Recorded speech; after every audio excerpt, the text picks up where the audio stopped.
The Lotus Sutra, Chapter 3, A Parable.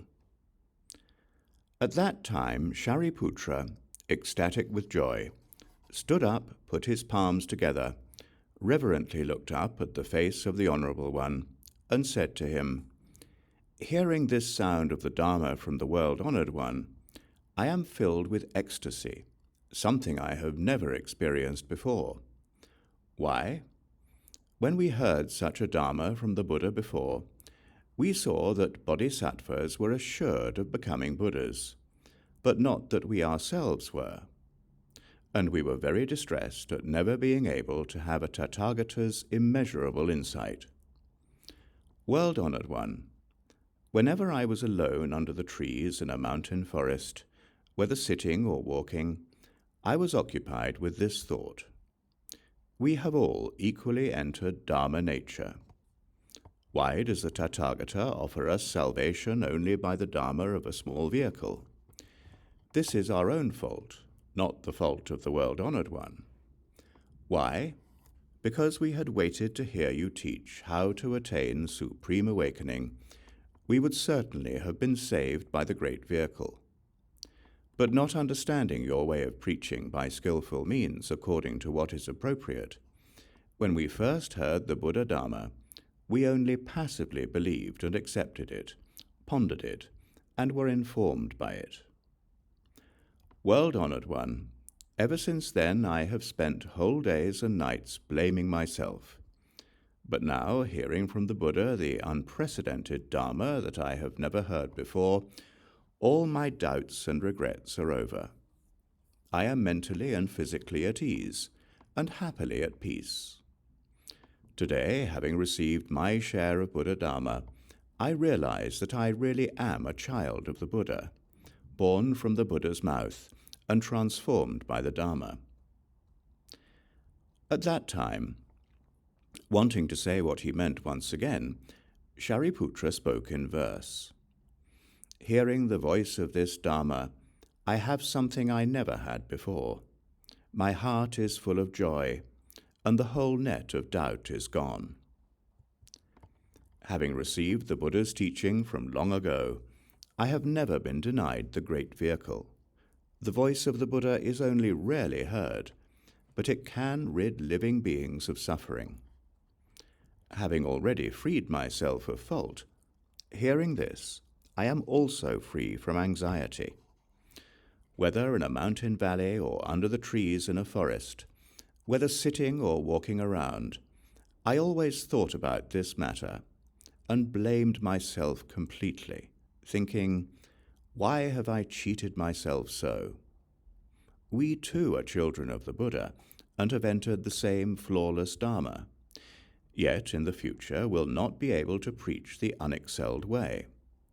We will never receive the golden body with 32 characteristics, the 10 powers, or various kinds of liberation, even though we are all alike in the one Dharma. We have completely missed such blessings as the 80 different wonderful, attractive features and the 18 unique qualities.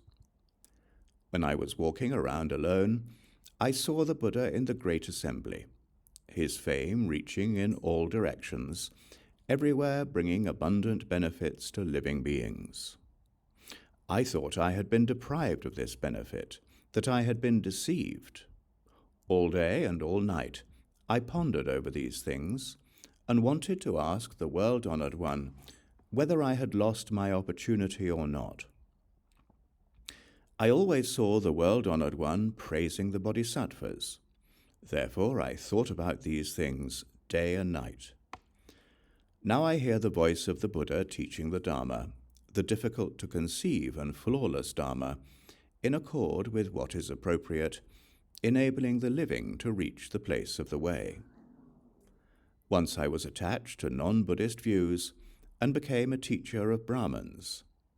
But the world-honoured one, understanding me, uprooted my wrong views and taught me nirvana. Completely freed from these wrong views and gaining proof of the emptiness of things, I told myself that I had reached extinction. Finally, I now realize that it was not real extinction.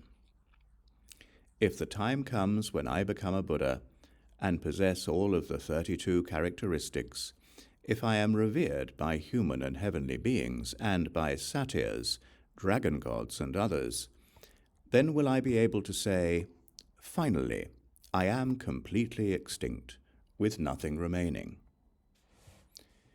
In the midst of the great assembly, the Buddha proclaimed that I will become a Buddha.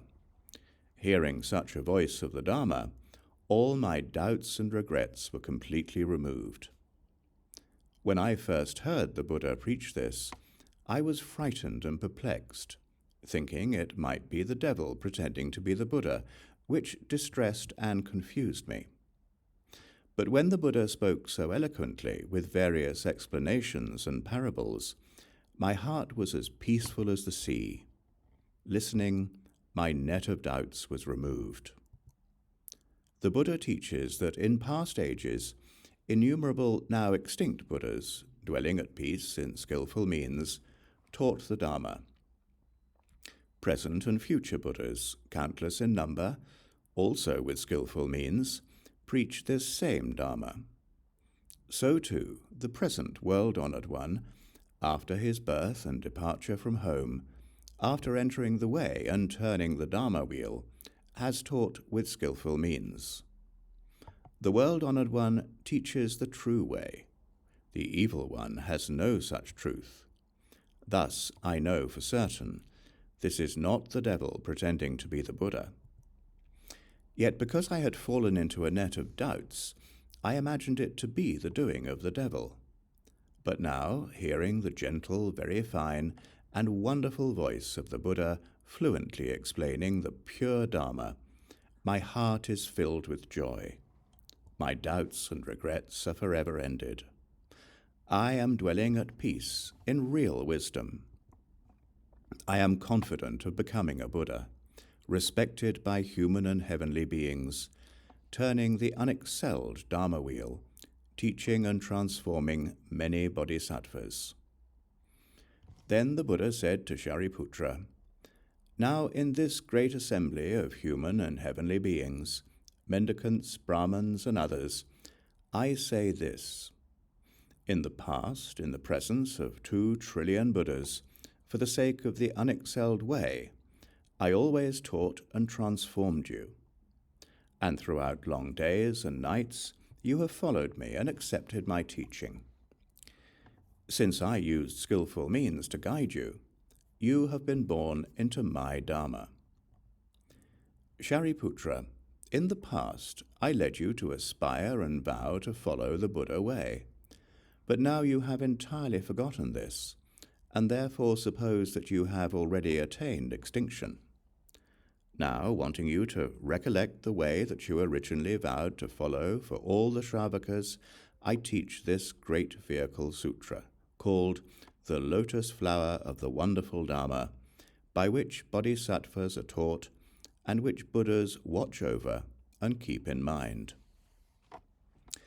Shariputra, in a future life, after innumerable, unlimited, and inconceivable eons, when you have served some 10 million billion Buddhas, maintained the true Dharma, and perfected the way of bodhisattva practice, you will be able to become a Buddha whose name will be Flower Light Tathagata, one worthy of offerings, truly awakened, fully clear in conduct, well gone, understanding the world, unexcelled leader, trainer of men, teacher of heavenly beings and people, Buddha, world-honored one. Your land will be called free of dirt. It will be level and smooth, pure and beautifully decorated, peaceful and prosperous. Both human and heavenly beings will flourish there. It will have lapis lazuli for its earth, with 8 intersecting roads with golden cords marking their boundaries. Beside each road will be a row of trees of the 7 precious materials, which will always be filled with flowers and fruit. Using the 3 vehicles, Flower Light Tathagata will teach and transform living beings. Shariputra, when that Buddha appears, though it will not be in an evil age, because of his original vow, he will teach the three-vehicle Dharma. His eon will be named Adorned with Great Treasures. Why will it be named this? Because in that land, bodhisattvas will be considered great treasures. These bodhisattvas will be countless, unlimited, inconceivable in number, beyond computation or comparison by parable or simile, such as none can comprehend who does not have a Buddha's wisdom. Wherever these bodhisattvas walk, treasured flowers will receive their feet. These bodhisattvas will not have just begun to aspire to awakening, for all of them will have planted roots of virtue for a long time. Under innumerable hundreds of thousands of billions of Buddhas, they will have observed noble practices in purity, always being praised by Buddhas, constantly cultivating Buddha wisdom, acquiring great divine faculties, knowing well the ways of all the teachings. They will be upright and genuine in character, and firm in will and thought. Such bodhisattvas as these will fill that land. Shariputra, the lifetime of Flower-Light Buddha will be 12 small eons, not counting the time during which he is a prince who has not yet become a Buddha. And the lifetime of the people of his land will be 8 small eons. After the 12 small eons, Flower-Light Tathagata will assure the bodhisattva full of firmness of his future supreme awakening, and will say to all the monks, this full of firmness bodhisattva will become the next Buddha. A Tathagata, Arhat, full Buddha, his name will be Flowery Feet, Calmly Walking. His Buddha land will be like mine. Shariputra, after the extinction of this Flower-Light Buddha, the true Dharma will last for 32 small eons, and then the merely formal Dharma will also last for 32 small eons. Then the world-honored one, wanting to restate this teaching, spoke in verse. Shariputra, in a future life, you will become a Buddha honored for universal wisdom, with the name Flower-Light. You will liberate innumerable living beings, make offerings to innumerable Buddhas, master bodhisattva practice, the 10 powers and other virtues, and attain the unexcelled way. After countless eons have passed, you will have an eon named Adorned with Great Treasures, and your world, named Free of Dirt, will be pure and flawless. It will have lapis lazuli for its ground, roads marked off by golden cords, and trees of the 7 precious materials, always bearing flowers and fruit. All the bodhisattvas of that land will always be firm in mind and will, having mastered divine faculties and transcendental practices. Under innumerable Buddhas, they will learn well the bodhisattva way. Such great leaders as these will be transformed by Flower-Light Buddha. When that Buddha is still a prince, he will abandon his realm, give up worldly glory, and in his final incarnation, leave home and attain the Buddha way. Flower-Light Buddha will remain in the world for a lifetime of 12 small eons, and the many people of his land will remain for 8 small eons. After that Buddha's extinction, the true Dharma will remain in the world for 32 small eons, saving living beings everywhere. When the true Dharma has passed, the merely formal Dharma will last for 32 small eons. The Buddha's remains will be widely dispersed, with gods and people everywhere making offerings to them. These kinds of things will be the actions of Flower-Light Buddha. That most holy and honored of people, most excellent and incomparable, is really you yourself. you should rejoice and be glad. When all of the four groups, namely monks, nuns, laymen and laywomen, and the gods, dragons, satyrs, centaurs, asuras, griffins, chimeras, pythons and others, the entire great assembly, saw that Shariputra had received his assurance of supreme awakening from the Buddha, their hearts overflowed with joy and danced in ecstasy. Each took off the outer robes they were wearing and presented them as offerings to the Buddha. Indra Devendra and Brahma, the king of heaven, as well as others, with countless children of heaven, also made offerings to the Buddha with their wonderful heavenly robes, Mandarava and great Mandarava flowers from heaven, and so on. The heavenly robes they had scattered remained in the sky, whirling around and around by themselves. With hundreds of billions of kinds of heavenly musical instruments, these heavenly beings made music together in the sky. And, raining down numerous flowers from heaven, they spoke these words. In the past, at Varanasi, the Buddha first turned the Dharma wheel, and now he rolls the wheel again, the unexcelled greatest Dharma wheel. Then all the children of heaven, to say what they meant once again, spoke in verse. In the past, at Varanasi, you turned the Dharma wheel of the Four Truths. Making distinctions, you taught that all things, being made of the five constituent aggregates, arise and become extinct. Now again you turn the most wonderful, unexcelled, great wheel of the Dharma that is extremely profound, and that few are able to believe.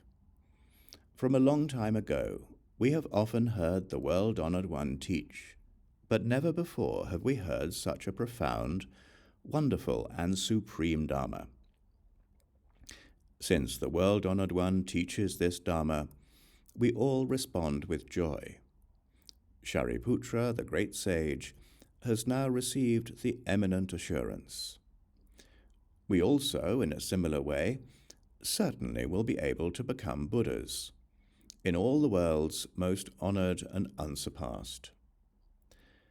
The Buddha way is difficult to understand or discuss, but is taught by skillful means, in accord with what is appropriate. May all our meritorious deeds in this life or previous ones, and the blessings from seeing the Buddha, all be devoted to the Buddha way. Then Shariputra said to the Buddha, World-Honored One, I now have no more doubts or regrets. I personally have received assurance of supreme awakening from the Buddha. But these 1,200 who are mentally free, while they were at the learning stage in the past, were always taught by the Buddha, who said, My Dharma can free you from birth, old age, disease, and death, and enable you finally to attain nirvana. These people, some still in training and some no longer in training, being free from views of self and about existence or non-existence, thought they had attained nirvana. But now, hearing something they have never heard before from the World-Honored One, they have fallen into doubt. Thus, World-Honored One, I beg you to give causal explanations to the four groups, so that they may be free from doubt and regret. Then the Buddha said to Shariputra, Did I not tell you before that when the Buddhas, the World-Honored Ones, by using causal explanations, parables, and other kinds of expression, teach the Dharma by skillful means, it is all for the purpose of supreme awakening? All these teachings are for the purpose of transforming people into bodhisattvas. But, Shariputra, let me once again make this meaning still more clear, through a parable, for intelligent people can understand through parables. Shariputra, suppose in a village or city, in a certain kingdom, there was a great elder. He had many fields, houses, and servants. His house was large and spacious, but had only one gateway. Many people lived in the house, 100, 200, or even 500 in all. Its halls and rooms were old and decaying, its walls crumbling, its pillars rotting at the base, its beams and rafters falling down and dangerous. All over the house at the same moment, fire suddenly broke out, engulfing the house in flames. The children of the elder, say 10, 20, or even 30, were in this house. The elder, seeing this great fire spring up on every side, was very alarmed and thought, "Though I can get out safely through the flaming gateway, my children are in the burning house, enjoying themselves, engrossed in play, without awareness, knowledge, alarm, or fear. Fire is closing in on them.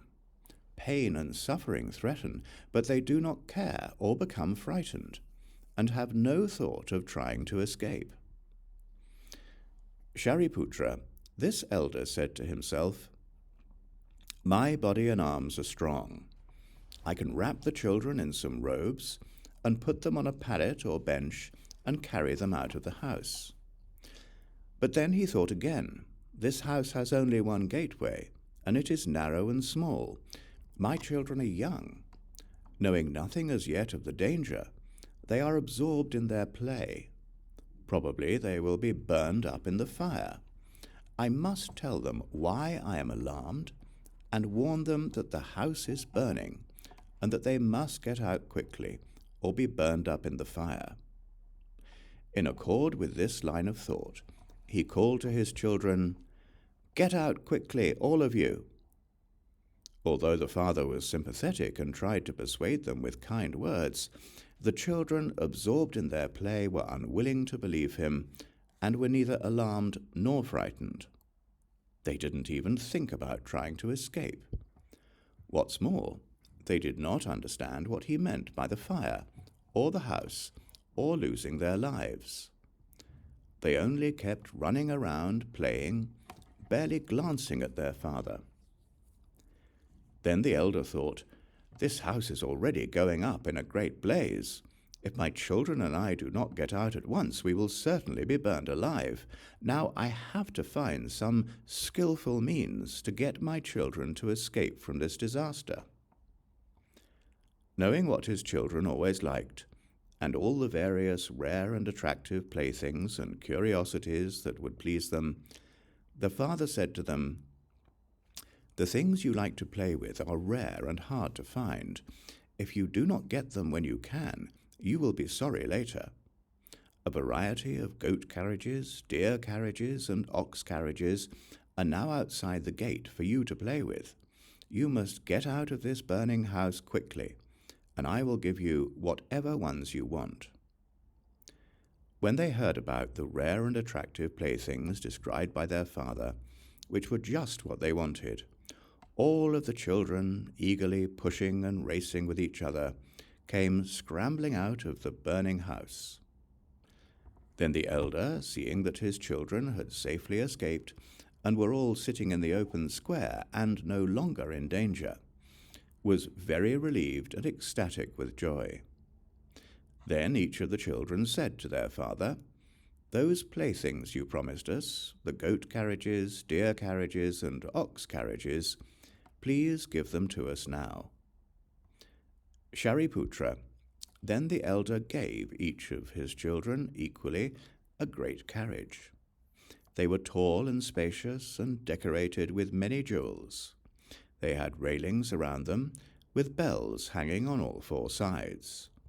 Each was covered with a canopy, which was also splendidly decorated with various rare and precious jewels.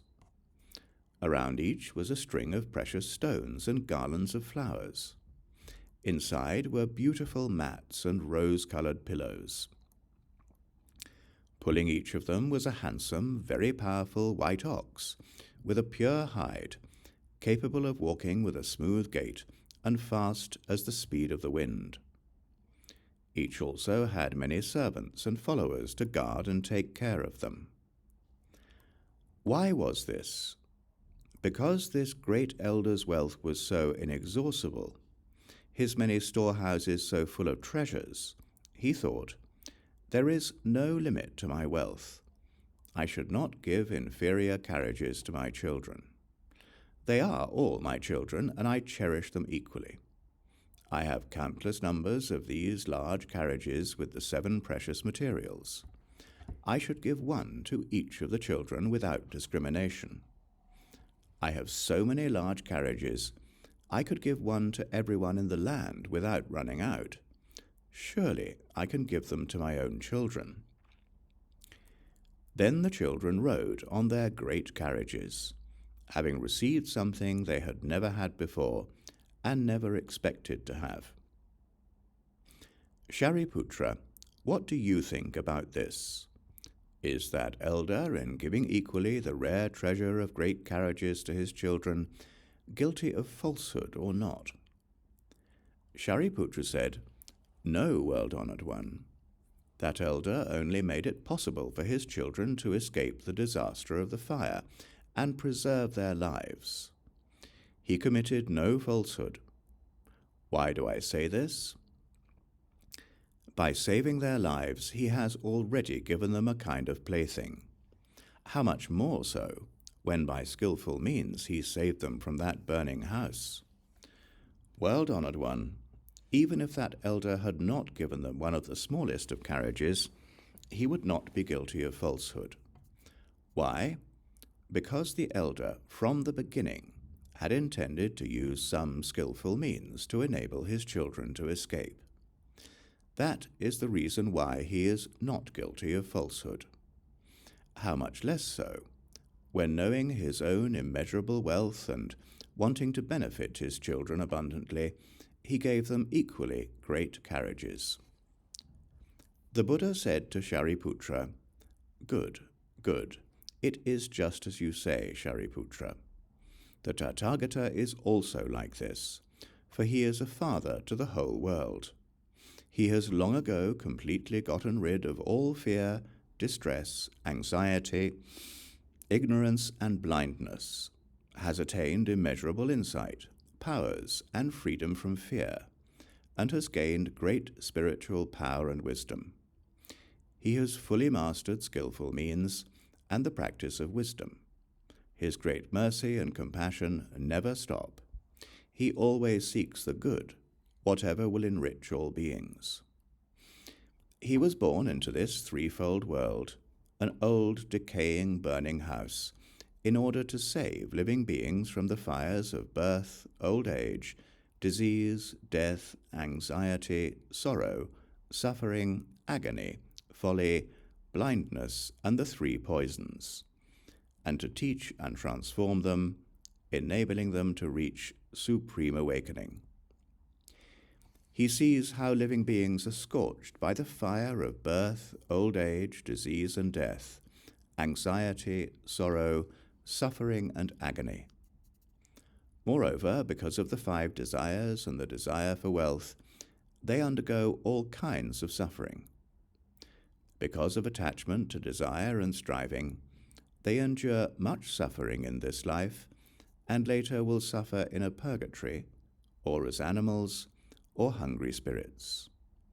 Even if they are born in a heaven or among people, they will experience many kinds of suffering, such as the suffering of poverty and hardship, the suffering of separation from what they cherish, or the suffering from encountering what they hate. Absorbed in these things, living beings rejoice and amuse themselves without knowing or seeing or being alarmed or frightened. And never being dissatisfied, they never try to liberate themselves. In the burning house of this threefold world, they run about here and there, and though they encounter great suffering, they are not disturbed by it. Shariputra, having seen this, the Buddha thought, "I am the father of all living beings, and should rescue them from suffering and give them the joy of immeasurable, unlimited Buddha wisdom, so that they can find enjoyment in it." Shariputra the Tathagata also thought, if I used only divine powers and wisdom, setting aside skillful means, and for the sake of living beings praised only the insight, powers, and courage of the Tathagata, living beings would not be saved. Why? As long as all these beings have not escaped birth, old age, disease, death, anxiety, sorrow, suffering, and agony, and are being consumed in the burning house of the threefold world, how can they understand the wisdom of the Buddha?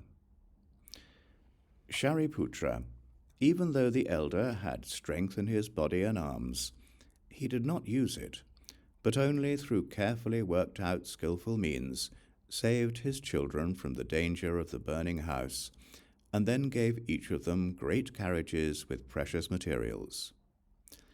So too the Tathagata, though he has power and is free from fear, does not use these, but only by wisdom and skillful means rescues and liberates living beings from the burning house of this threefold world, teaching the three vehicles to them, the Shravaka, Pratyeka Buddha, and Buddha vehicles. He says to them, none of you should be happy dwelling in the burning house of the threefold world. Do not crave its crude forms, sounds, scents, tastes, and sensations. If you become attached to them and learn to cherish them, you will be burned up by them. You need to get out of this threefold world quickly, so that you can have the three vehicles, the Shravaka, Pratyeka Buddha, and the Buddha vehicles. I now make this promise to you, and it will never turn out to be false. Just apply yourselves and make the effort. The Tathagata uses this skillful means to bring people to act.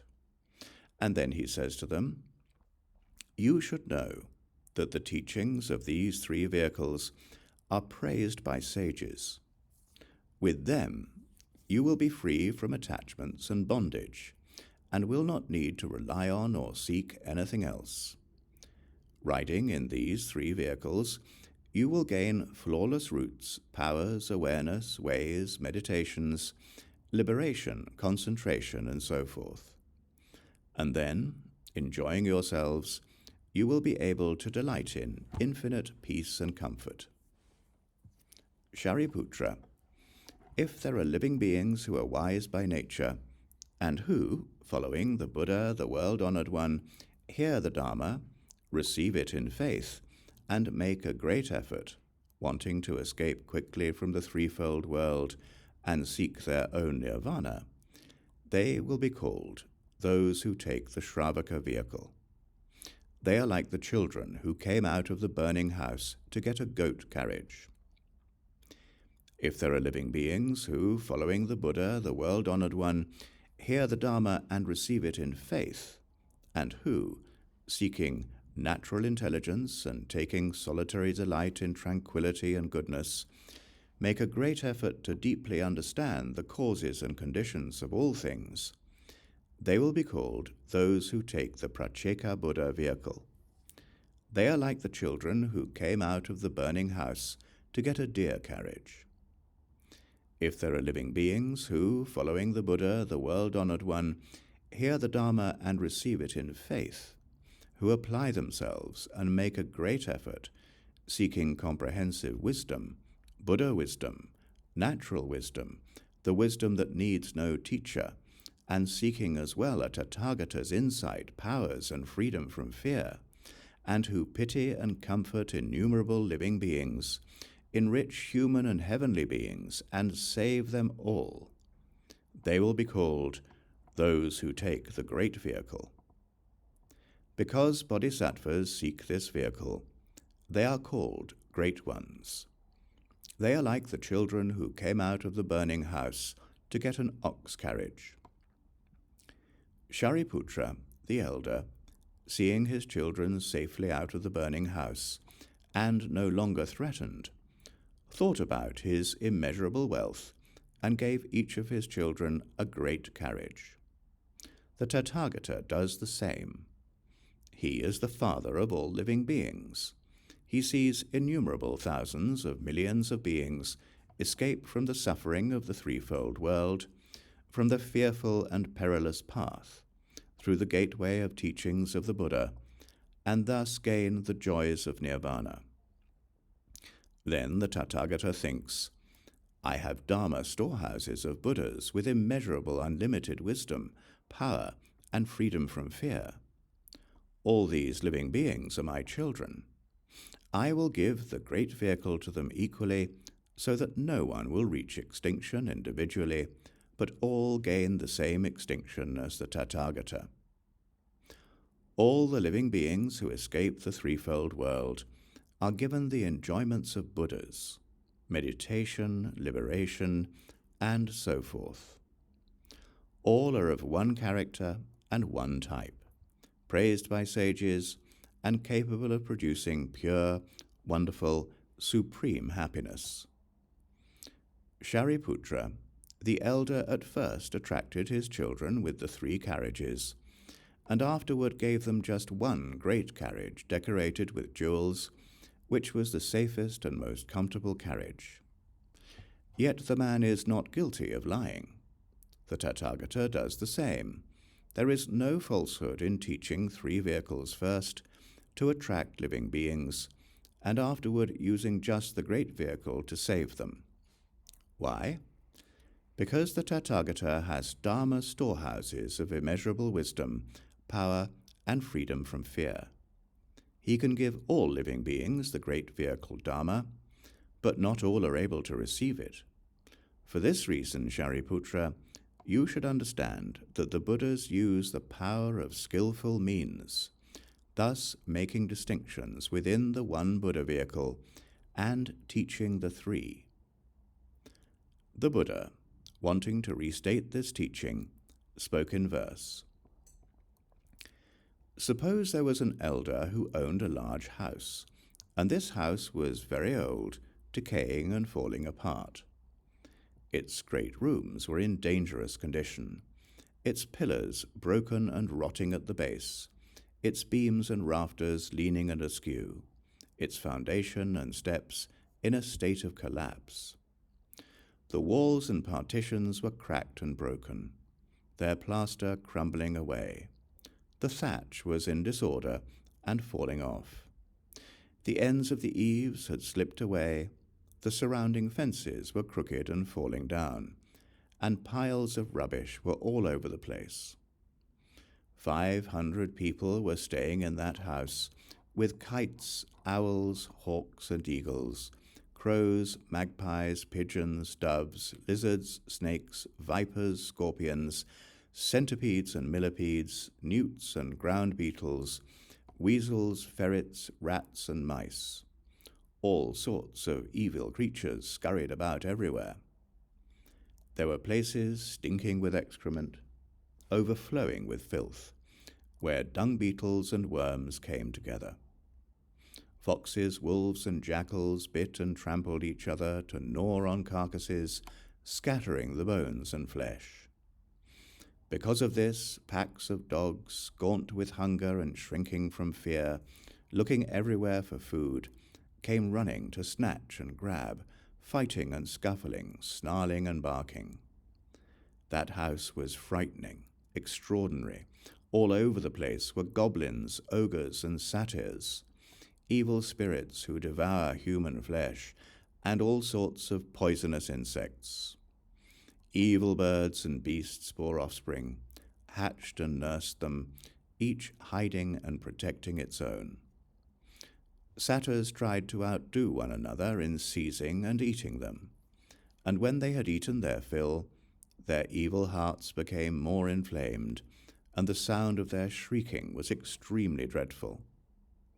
Kumbhanda demons crouched on clumps of earth, sometimes springing up a foot or 2 from the ground. Wandering around here and there, they amused themselves according to whim, sometimes seizing a dog by its feet and beating it until it lost its bark, sometimes putting a foot on a dog's neck, frightening it for their own amusement. Large, tall demons, naked, black, and emaciated, who always lived in that house, would emit great and dreadful sounds, bellowing demands for food. There were demons with necks as thin as a needle, and demons with heads like an ox's. Some ate human flesh, some devoured dogs. Their hair a mess, cruel and ferocious, and driven by hunger and thirst, they raced about, shrieking and howling. Satyrs and hungry spirits, evil birds and beasts, hungrily hurried in all directions, peering through the windows and lattices. Such were the perils of this house, terrible and horrible beyond measure.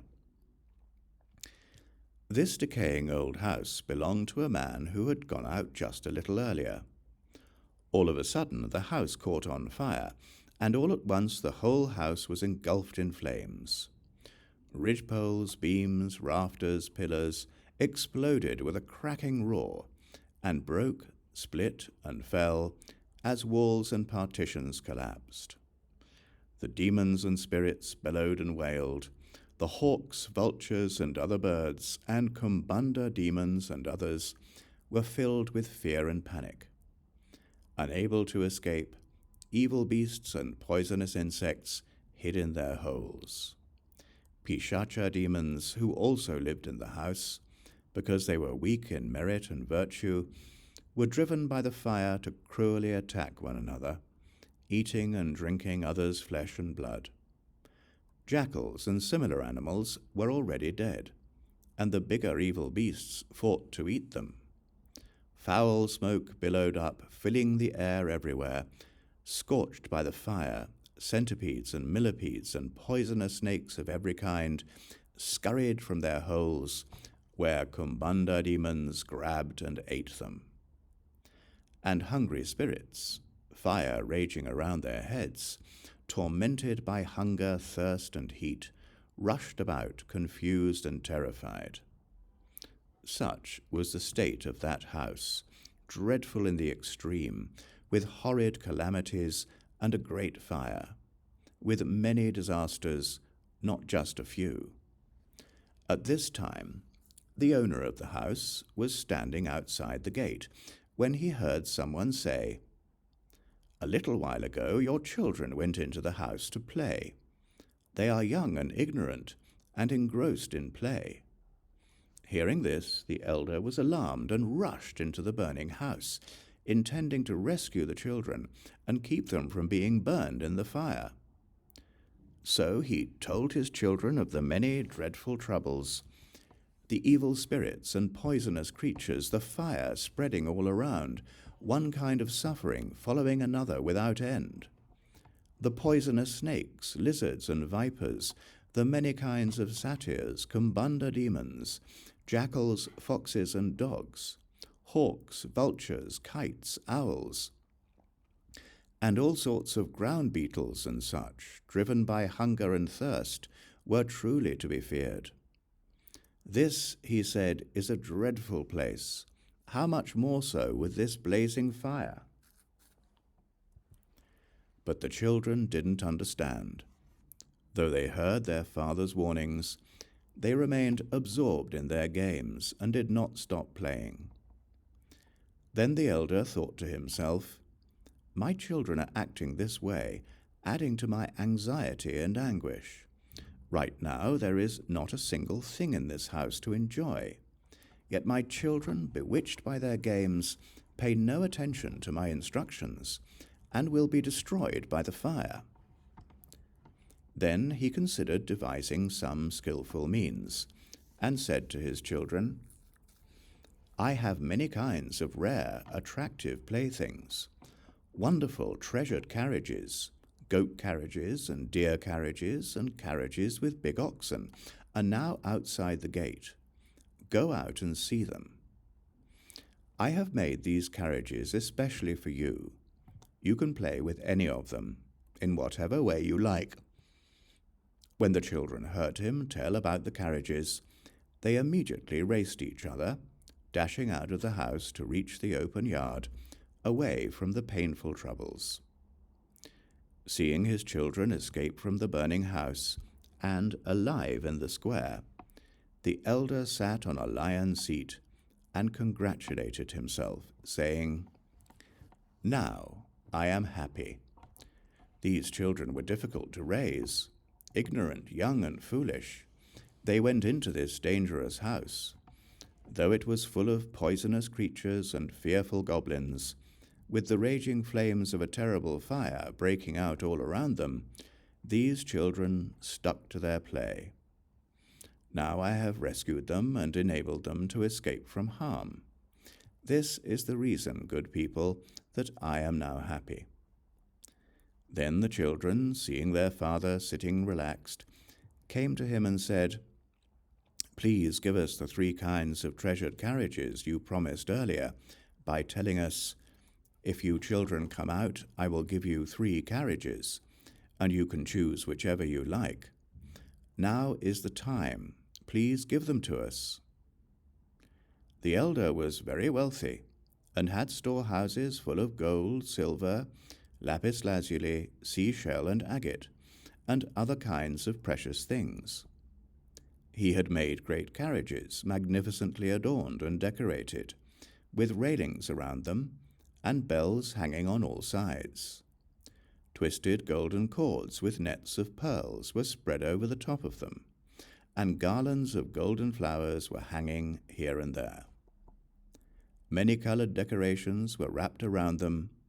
They had cushions of soft silk and gauze. Over them were spread the best quality of fine felt, snow-white and pure, worth hundreds of billions. Great white oxen, sleek, sturdy, and strong, of handsome build, were yoked to the treasured carriages. Along with numerous servants to guard and take care of them, the rich man gave one of these wonderful carriages to each of the children equally. Then the children, ecstatic with joy, mounted the treasured carriages and rode around in every direction, playing joyfully, freely, and without hindrance. I tell you, Shariputra, I too am like this. Most honored of all the sages, I am the father of this world. All living beings are my children, but deeply attached to worldly pleasures, they are without wisdom. The threefold world is not safe, just as a burning house full of all kinds of suffering is much to be feared. Always there is the suffering of birth, old age, disease, and death. They are like flames raging ceaselessly. The Tathagata is already free from the burning house of the threefold world. He lives in tranquil peace, as in the safety of a forest or field. Now this threefold world is all my domain, and the living beings in it are all my children. But now this place is filled with all kinds of dreadful troubles, from which I alone can save and protect them. Yet though I have taught and warned them, they have not believed or accepted what I said, for they have desires to which they are greedily attached. Therefore I use skillful means, telling them of the 3 vehicles, enabling all living beings to understand the suffering of the threefold world. And I reveal and preach a way of escaping from that world. If all these children will just make up their minds to do it, they can acquire the 3 kinds of knowledge and the 6 divine powers, and become Pratyeka Buddhas, or Bodhisattvas who never backslide. Shariputra, it is for the sake of all beings that by means of this parable I teach the one Buddha vehicle. If all of you can accept and believe these words, you will all be able to enter the Buddha way. This vehicle is wonderful, supremely pure. In all the worlds there is nothing greater. Buddhas joyfully approve of it. All living beings should praise it, worship it, and make offerings to it. There are innumerable thousands of millions of powers, kinds of liberation, meditations and wisdoms, and other features of the Buddha. If my children have this vehicle night and day for many eons, they will always be able to find enjoyment in it. And with bodhisattvas as well as with all the Shravakas, they will be able to ride in this treasured vehicle directly to a place of the way. For these reasons, even if you search in all directions, you will find no other vehicles except the skillful means of the Buddha. I tell you, Shariputra, you and the others are my children, and I am your father. For repeated ages you have burned in the flames of many kinds of suffering, yet I will liberate all of you and enable you to escape the threefold world. Though I previously taught that you would attain extinction, that was only freedom from birth and death, not real extinction. What you need to know now is just to acquire the wisdom of a Buddha. If there are any bodhisattvas here in this assembly, let them give full attention to hearing the true Dharma of the Buddha. The Buddhas, world-honored ones, use skillful means, and all living beings transformed by them are bodhisattvas. If there are people of little wisdom, deeply attached to clinging and desire, for their sake the Buddha teaches the truth of suffering. Then all the living will be happy, having gained what they never had before. The truth of suffering taught by the Buddha is real and does not change. If there are living beings who do not understand the roots of suffering, who are deeply attached to causes of suffering, and are unable to give them up even for a moment, for their sake the Buddha uses skillful means to teach the way. The cause of all suffering is rooted in greed. If greed is extinguished, there will be no place for suffering. The elimination of all suffering is called the third truth. For the sake of this truth of elimination, you should practice the way. The escape from all bonds of suffering is called liberation. How can one become liberated? Merely leaving what is false is called liberation, but this is not yet true liberation, for it is not liberation from everything. So the Buddha says that this person has not yet achieved real extinction, because such people have not yet gained the unexcelled way. It is not my intent to lead them to extinction. I am the king of the Dharma, free to teach the Dharma, appearing in the world to bring peace and comfort to all the living. Shariputra, I teach this sign of the Dharma because I want to enrich the world. Do not recklessly proclaim it wherever you happen to be. If you find any who, hearing it, respond with joy and receive it with gratitude, you should know that they will never backslide. If there are any who believe and accept the Dharma of this sutra, they must have already seen Buddhas in the past, respected and made offerings to them, and heard this Dharma. If there are any who are able to believe what you preach, they must have seen me, and also have seen you, and these other monks as well as bodhisattvas. This Dharma Flower Sutra is taught for the sake of profound wisdom. If people of shallow understanding hear it, they will become confused and fail to comprehend it. There are things in this sutra beyond the powers of all the Shravakas and Pratyeka Buddhas. Even you, Shariputra, could enter this sutra only through faith. How much more so the other Shravakas? Only because they trust the Buddha's words can any of the Shravakas follow this sutra, not because they have any wisdom of their own. What's more, Shariputra, do not teach this sutra to the arrogant or lazy, or to those attached to the idea of the self. Do not teach it either to common, shallow people, deeply attached to the 5 desires. They cannot comprehend it when they hear it. If anyone is without faith and slanders this sutra, they cut themselves off from all seeds of becoming a Buddha in this world. Or if someone scowls and harbors doubts, listen, and I will tell you how they will suffer for their sins. Whether the Buddha is in the world, or after his extinction, if anyone slanders a sutra such as this, or seeing others read, recite, copy, or uphold this sutra, scorns, hates, and envies them, or bears grudges against them, listen, and I will tell you how they will suffer for their sins.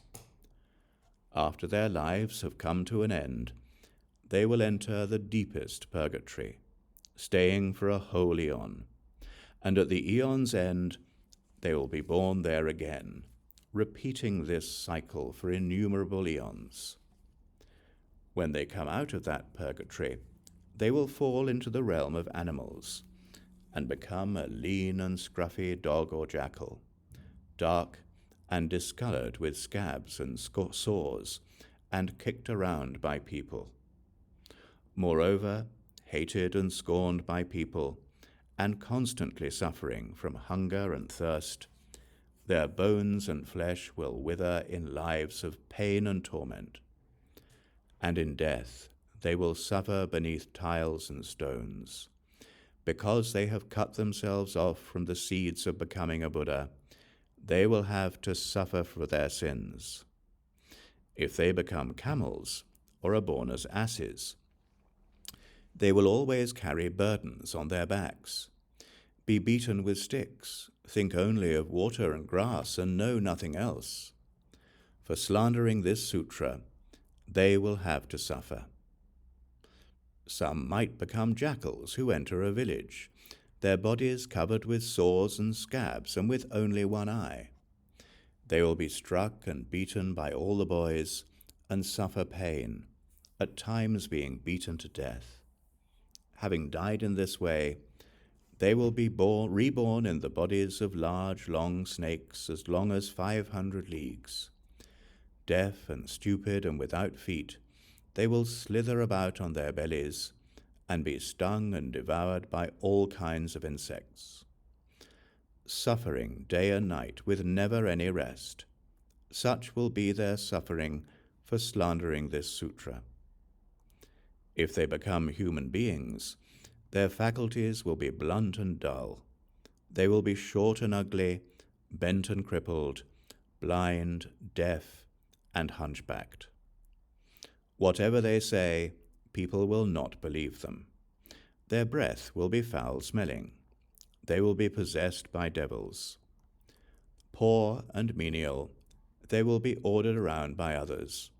Often ill and emaciated, they will have no one to turn to. Though dependent on others, no one will pay attention to them. Even if they get something worth having, they will soon forget or lose it. If they practice medicine and manage to cure someone, other diseases will soon make the person even worse and probably die.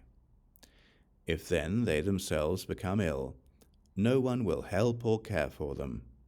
Even if they take a good medicine, their condition will only get worse and worse. If others turn against them, they will be robbed and plundered. Their sins will be such that they will face many misfortunes. This kind of sinner will never see the Buddha, the king of all the sages, preaching the Dharma, teaching and transforming. This kind of sinner will always be born in difficult circumstances, mad, deaf, and confused in mind, never hearing the Dharma. For countless eons, numerous as the sands of the Ganges, they will be born deaf and dumb with impaired faculties. They will always live in a purgatory, as though playing in a garden, or some other evil state, as though it were their home. Camels, asses, pigs, and dogs is what they will become. Because they slandered this sutra, this will be their suffering. If they become human beings, they will be deaf, blind, and dumb. Poverty, need, and other defects will adorn them. blisters and scurvy, scabs, sores, and abscesses, all such ills as these will be their garments. Their bodies will always smell filthy and unclean. Deeply attached to the idea of self, their anger and hatred will grow.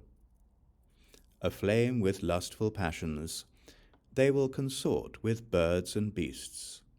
Because they slandered this sutra, this will be their suffering. Shariputra, if I described all the sins of those who slander this sutra, in a whole eon I would not be able to finish. For this reason, I tell you especially, do not teach this sutra to people who have no wisdom. But even if there are any who are clever, understanding and wise, learned and of good memory, who seek the Buddha way, to such people you may teach it. If there are people who already have seen hundreds of thousands of millions of Buddhas, planted many roots of goodness, and been firmly and deeply committed, to such people you may teach it.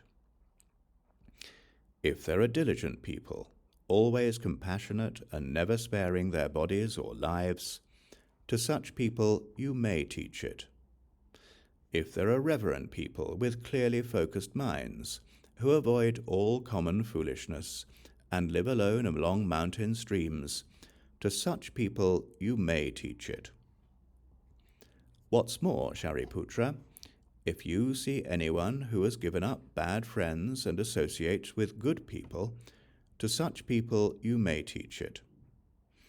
If you see children of the Buddha who observe the precepts strictly, as though they were pure bright jewels seeking the great vehicle sutra, to such people you may teach it. If anyone is free from anger, upright and gentle in character, always sympathetic toward everyone, and reverent toward the Buddhas, to such people you may teach it. Furthermore, if in the great assembly children of the Buddha with pure hearts use causal explanations, parables, and other kinds of expression to preach the Dharma freely, without hesitation, to such people you may teach it. If there are monks who seek the Dharma in every direction for the sake of comprehensive wisdom, and put their palms together to gratefully accept the Great Vehicle Sutra, and receive and embrace it joyously, while never accepting a single verse of any other sutra, to such people you may teach it. As one wholeheartedly seeks the Buddha's remains, one may seek this sutra, and having received and gratefully accepted it, have no intention of seeking other sutras, and never pay attention to books of non-Buddhist philosophies. To such people you may teach it. I tell you, Shariputra, if I were to describe all of the kinds of seekers after the Buddha way, in a whole eon I would not be able to finish. Such people can believe and understand. For them you should teach the wonderful Dharma Flower Sutra.